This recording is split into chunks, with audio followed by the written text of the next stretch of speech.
Today's speech will be Ken's first in the new Pathways program and will be his icebreaker speech. Always exemplary in his humor and wit, I can assure you that we are in for a treat. Please welcome Ken with the speech entitled Choice, Change, and Relationship. I was born at a very young age, but not by choice. And there were a lot of changes in those first few months, diapers mostly.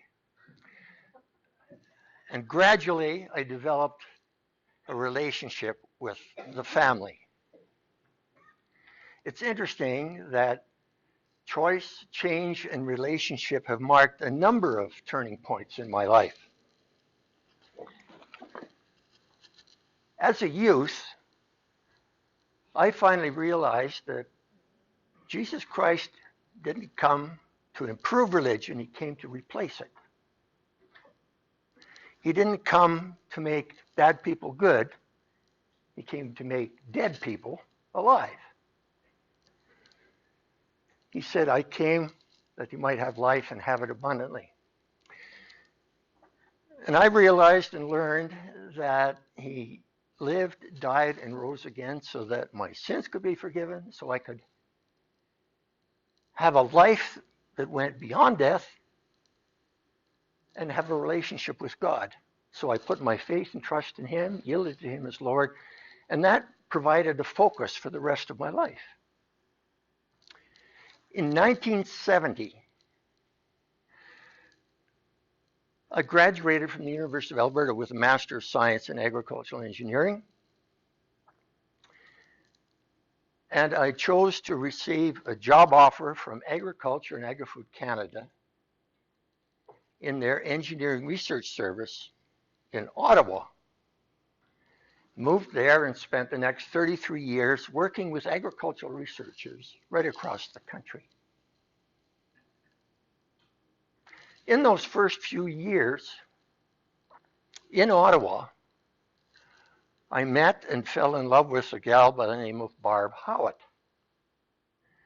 Now, this was not your typical Barbie and Ken story of romance and relationship.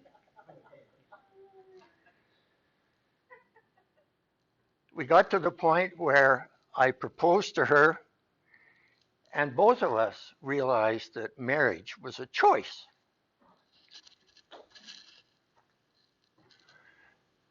We looked forward to a lot of change in our marriage, and as expected, it happened. One of the things Barb said fairly early on in our marriage was, I married you for better, for worse, but didn't know it wasn't going to get any better.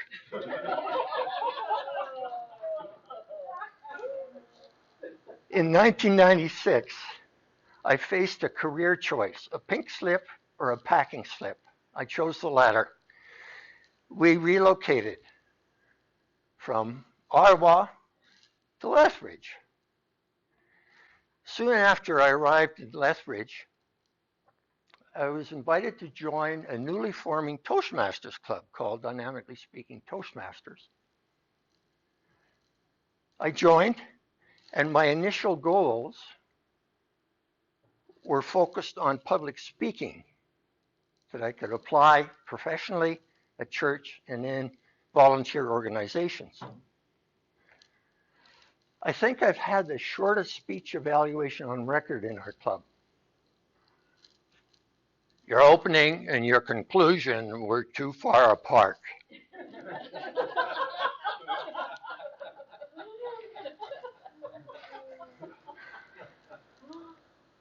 As I worked toward Distinguished Toastmaster accreditation, I developed a lot of friendships with people in Toastmasters. And having got that DTM, my goals shifted a little bit from public speaking to mentorship and linkages and relationships with newer Toastmasters. In retirement, I'm still dealing with change. Oh, by the way, do you know how many retirees it takes to change a light bulb? Change?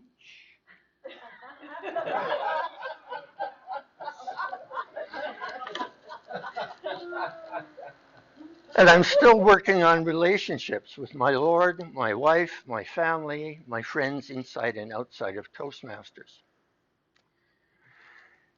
In conclusion, at this point in life, I'm still dealing with change, but it's more about being than doing. It's more about relationship than accomplishment. I think Henry Drummond said it very well in regards to change. Willpower does not change men. Time does not change men. Christ does. Back to Toastmaster.